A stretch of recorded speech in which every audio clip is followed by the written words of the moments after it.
Memories. As somebody who just recently turned 30, mine is already starting to fade. That's right, kids, I'm both chopped and unk. So in an effort to reclaim my mind, I've decided to dig down deep into my memories and pull out some of my favorite shows that might have been lost to time. Sort of see how it feels before I get there. So I'm gonna search the crevices of the internet to find these long forgotten shows, rewatch the first episode and see which ones hold up the best, and find out just which ones should be saved from the clutches of time and which ones should probably stay left behind. Let me know in the comments which of these forgotten gems are your favorites, or if there's any from your childhood that I might have missed. First up, Mucha Lucha. First premiering on KidsWB before airing on Cartoon Network, and then residing in my heart until the end of time. This was one of those shows where if it was on, I was watching it. An animated show following a school of wannabe luchadors, primarily following the protagonists Ricochet, Buena Girl, and of course, The Flea. I was decently obsessed with this one as a kid, but honestly, going back to it, it's kind of just alright. The world building is great with everyone being obsessed with luchador wrestling, but the characters themselves fall a bit flat and feel pretty one-dimensional. It had some decently funny jokes here and there, and I didn't have any urge to turn it off or anything, but I also just found it to be pretty boring. I honestly think that my biggest complaint is that I remember it being this action-packed show with wrestling constantly, and while there are pretty frequent matches, most of the time it's just cutting away and sound effects and blam. And it made the fights to actually be the least entertaining part of the show. I do think though where this one really shines are the character designs. So many of them, even the background characters, stand out and just look so great. But after spending some time watching the episodes, none of them turn out to be characters that I want to continue to watch. I can see why kid me would have loved this one, but it's really just coasting on nostalgia here. So I don't think adult me is going to make it to episode 2. As much as it pains me, I think this one's probably going to start us on a C tier. Teamo Supremo. This might be the first show that I actually legitimately loved as a kid. I remember watching this one so much at 4 or 5 years old. This was a Toon Disney original focusing on 3 crime-fighting kids. Captain Crandall, who claims to be an alien, and I distinctly remember used a yo-yo as his main weapon, which of course caused me to get a yo-yo and try to fight crime with it. Didn't pan out. Rope Girl, who used, you guessed it, a rope, and had a southern accent, and Skate Lad. He had a skateboard. Going back to it, it's fine, I guess. But I think that's the biggest problem here. It's trying so hard to be like Disney's answer to Powerpuff Girls, but it just really falls flat. The characters aren't super memorable, the action isn't exciting, and none of the jokes landed well enough for me to remember it 2 minutes later. The whole time I was waiting for something to kick in where it's oh, this is why I loved it as a kid. And honestly, it never came. Maybe 5-year-old me just had bad taste. As much as I hate saying this about one of my favorite shows as a kid, this one's dead for a reason. I'm gonna put it on D tier. The Weekenders. Okay, so this one might be less forgotten now since it just recently got added to Disney+, but I don't care, I'm gonna count it anyways, because I can do what I want. I remember I would pop in a blank VHS tape and record this one off the TV so I could watch it later, because that's what we did back then while hiding from dinosaurs. This show is a time capsule of the early 2000s that centers around 4 friends who spend every weekend together. It's a pretty simple show, but it works really well, and I think it's because the characters, while all being certain tropes on the surface, just feel a lot more fleshed out than we tend to get from cartoons and have some actual depth to them. Not only that, but it's decently funny too. And then we get the whole storytelling device where Tino, the main character, breaks the 4th wall and talks directly to the audience. And while that might be a lot more common nowadays in shows and movies, back then it was a lot more uncommon and really helped the show stand out from the rest. I can 100% see why I liked this one so much as a kid, and while it does feel like a product of its time, going back to it as an adult is still pretty enjoyable. I think this one held up a lot better than I ever expected it to. I'm gonna put it on A tier. Fillmore. Just the premise of the show alone is so funny yet brilliant. A 70s style police show following a team of middle school safety patrol officers, primarily preteen detective Fillmore and his partner Ingrid. As a kid, I liked this one, but as an adult who has been sucked into his fair share of cop shows, the satire and the parody throughout this one is just spot on. To the point where they even visit an incarcerated student to help them solve the case, like Silence of the Lambs. It's got basically everything you'd expect from a cop show. Disgruntled commissioner, suspect interrogations, red herrings, stakeouts, and even chase scenes. It honestly might be one of the best parody shows that I've seen in a long time. I also just kind of love it when they rework an adult-oriented series to be aimed at kids. Next, I need an animated version of House. But altogether, this one was really solid and enjoyable. I'm going with A tier. Lloyd in Space. What a show, man. A lot of these, when revisiting, it's kind of like, oh yeah, that was funny. I can see why I like that one. But this show, I think, might be genuinely great. I remember really liking it, not to the point where it was like my favorite show at the time or anything, but I always watched it when it was on. And honestly, I think I slept on this one. The art style feels modern yet nostalgic. The characters are entertaining and funny without being annoying. And the world that they create here just feels lived in right from the start. It feels like the creators just really had like a set vision for this show and they executed it flawlessly. And then you've got the voice cast made up of underrated animation veterans. Almost every character, it's like, oh hey, that's Gus from Recess. Or that's Harold from Hey Arnold. Or Patrick from SpongeBob. And then to top it all off, you have this really great theme song and score underneath that really helps just sort of drive the intention home here. Honestly, this is a powerhouse of a show, and I think it is way too underrated. I was pleasantly surprised with how much I really enjoyed this one. This is going on S tier. But Ugly Martians. Man, where am I ever going to find this absolute abomination of a show? Oh, now I enjoyed this show as a kid, and I think I owe my parents an apology for that. I kind of hope this is the last known physical copy of this show, just for the whole world's sake, because, oh my god, this is some of the hottest garbage out there. It's a show about 3 aliens who are sent to conquer Earth, but instead just want to hang out and chill and burp and stuff. They're being pursued by an alien hunter and their leader who thinks that they're enslaving the world, but I don't give a shit because this show is just awful. Not only are the alien designs indeed butt ugly, but so is everything else in this show. I honestly cannot think of a worse looking show out there. It is not only ugly, but it is also boring and stupid. And maybe if it was like entertaining, the art style wouldn't be that important to me, but it's not, so it's just worse. I bought this copy as an act of charity when I came across it, just to make sure nobody else had to. Leave this buried far in the past. Absolutely going on D tier. Code Lyoko. First things first, this show is weird as hell. I previously talked about that in my weirdest Cartoon Network shows list. Hasn't changed. Still weird. But does it hold up? Story-wise? I think so. I love that they just throw you into the fold of things and don't explain anything at all. I don't think we even get like a prologue until season 3. They're just like, here kids, here's some weird French half CGI, half anime show for you. And we're like, okay, thanks, Cartoon Network. Now, where the show does falter a bit is definitely the janky CGI. It's definitely a product of its time, which apparently wasn't that great of a time, at least for CGI standards. I like that they were like going for something different, but it just dates this one so badly. That out of the way though, I do also feel like the characters are a bit flat and one-dimensional. Not too bad, and it does get better later in the series, but season 1 is kind of rough on that point. So as a whole, I don't think this one holds up that well, but I think it did have potential to be something really great. And apparently the creators thought the same, since they are in the process of bringing it back. So hopefully when it does come back, the CGI is just a little bit better. As it is now though, I'd probably go with a B tier. Xiaolin Showdown.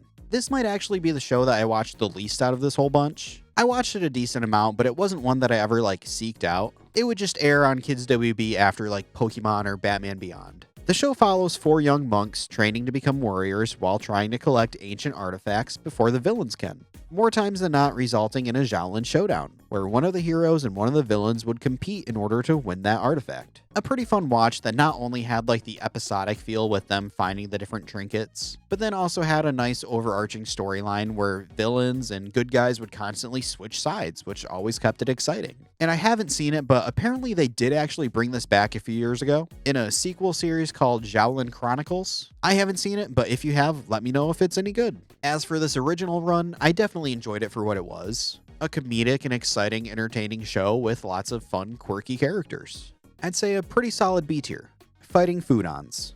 I haven't seen this show in probably like 20 years, but it's one of those shows where you completely forget about it until every now and then you get like a vague memory and you're like, was that a fever dream? As a kid though, if there's a show where teenagers are making a bunch of sentient creatures fight, I'm sad. You had like your Pokemon, your Yu-Gi-Oh, your Digimon, and then way out there you had this one. Because let me tell you, this show is bonkers. It's pretty much Pokemon, but the Pokemon are all made out of food now. And the start of the first episode kind of gives you like a quick 20-second backstory to everything. None of it makes sense. It's all insane. And then they're like, okay, go. And then you're tossed into this crazy world where everybody's a chef, everybody's making food monsters that fight each other. And then you also have cat creatures, chef prison camps, and a little dude with a flying saucer. This show takes off the training wheels immediately and is like, get out of here. The entire time I was rewatching this, I was switching between, I love this so much, what the hell is going on? This show is corny, it is dumb, it has so many issues, I loved it so much. It is just so much fun that you cannot help but love it. At least I can't. Now, I don't think it should be brought back necessarily. I think it's a fun, weird relic of its time. But I do think I'm going to watch every single episode after this. I'm going with A tier. Jackie Chan Adventures. Such a weird concept for a show, he said after discussing fighting Foodons. Jackie Chan was one of the biggest action stars at the time, so of course they'd give him like an action comedy cartoon. This follows a fictionalized version of himself who, while maintaining his martial arts expertise, is also an archaeologist, finding old treasures for his uncle's antique shop. Not only is the show full of animated karate fights, but now there's magic too for some reason. He's pursued by an evil group called the Dark Hand, while him and his newly found niece Jade help the government find the talisman before they can. It's full of genuinely fun action scenes, funny moments, and honestly a really bold art style that sets this one apart from the others. This one was a lot of fun to rewatch, and going back to it, it makes me want to watch more of the series. I don't think it's quite S tier for me, but definitely a solid A tier. Dave the Barbarian. This classic Disney animated show follows Dave, who is of course a barbarian, along with his royal sisters, one of whom is a princess and the other is a chimp. Sorry, not a monkey. They spend the episodes dealing with magical scenarios that threaten their kingdom. It's a pretty simple show throughout, but honestly the humor here is top notch. It is joke after joke after joke with this one. Not only that, but most of the time the jokes are genuinely funny, which is honestly above par compared to a lot of these shows. I think that's the main thing this one really had going for it. Outside of that, it's pretty simple. So let's go with a B tier. The Replacements. This was another one of those where I liked it while it was on, but never like seeked it out or anything. But going back to it, I think I made a mistake with that. This show is genuinely so funny. Like some of these shows had me doing that whole like blowing air out of my nose thing. But this one, on the other hand, had me actually chuckling out loud. And the whole premise here just has so much room for fun, with the main characters having phones that allow them to replace any adult in their life, which they use every episode to get rid of somebody before it backfires and they fix it and learn their lesson about why the adults are usually right. This really felt like Disney's answer to Fairly Odd Parents, with not only the humor, the writing, and the plots, but apparently also going as far as to poach some of the voice actors here. This one was a genuinely nice surprise with how much I enjoyed it. I'm gonna go with A tier. Stanley. Now, I decided to watch this one with my kids to sort of gauge their interest on it, and let me tell you, they were sat and did not move for the entire episode, and then made us watch like 3 more episodes. The show centered around an animal-obsessed kid who uses his big book of everything to learn about specific animals each episode. And honestly, it's great. As far as shows aimed at young kids go, this one holds up surprisingly well. A lot of preschool age shows are like flashy and loud and just constantly bombarding you with stuff. But Stanley is not like that. It's got a nice relaxed pace to it. The characters aren't annoying or anything, and it's actually teaching about animals and stuff without feeling like homework. By the end of each episode, my kids were asking me about the animals and wanting to learn more about them, which is one of the highest compliments you can give to a show like this. I actually ended up ordering this one since it's not available on Disney Plus for some reason. But Disney, I know that you're watching this video. Add Stanley to the library. Do yourselves the favor. I loved it as a kid, and my kids seem to love it just as much. It's actually insane to me that Disney hasn't done anything with this series since it ended. It's actually like a perfect thing to reboot on Disney Plus. There you go, you can have that. Just make me a producer. There's not only the built-in audience of parents who used to watch this show, but now their kids who will also enjoy it. Bring it back. I'm going with an S tier. Braceface. Another one that wasn't like a favorite, but was in pretty constant rotation for me. This one would always air like in the mornings before school, so there was nothing better to do. It's a pretty standard teen drama type deal, focusing on a girl named Sharon, whose whole life gets turned upside down when she gets braces. Not like that's not a normal thing that a lot of kids end up getting. However, not only does she get a mouthful of metal, but while they were getting installed, the dentist office gets struck by lightning, giving her braces special abilities. Mostly overhearing phone calls. It's a pretty by-the-book show though most of the time, feeling like it's almost in the same boat as like As Told by Ginger or All Grown Up. Not exactly my cup of tea, but it does hold up pretty well. The characters feel pretty fleshed out, some of the jokes hit, and the whole braces powers thing give it a nice way to distance itself. I think this one did actually hold up a bit better than I expected, so I'd probably go with a B tier. Hamtaro. Dude, I went through such a big Hamtaro phase. I had so many toys and video games and plushies, and the second I heard the weird-ass intro to this show, my nostalgia kicked into overdrive. It's Hamtaro time! And let me say, I got about 3 minutes into this before I decided I am not showing my kids this because it will become an obsession. And honestly, I wouldn't even blame them. I defy you to find a cuter show. The whole thing was just wholesome and endearing. It didn't have much of a story besides Hamtaro moves into a new house with his owners and finds more hamsters to be friends with. But that's all we need. Rewatching this, it won me over almost instantly. Yes, I want to just sit here and watch Hamtaro make new friends. Thank you. Next episode, more of the same, please. I really don't understand what happened here. Like, Hamtaro used to be such a big franchise when I was a kid. It is adorable and heartwarming, and there were toys in every store and video games. And now it has just been dead silence for like 15 years on the whole thing. I think it's ripe for a revival. And I think that the world needs Hamtaro more than ever now. I'm putting it on S tier.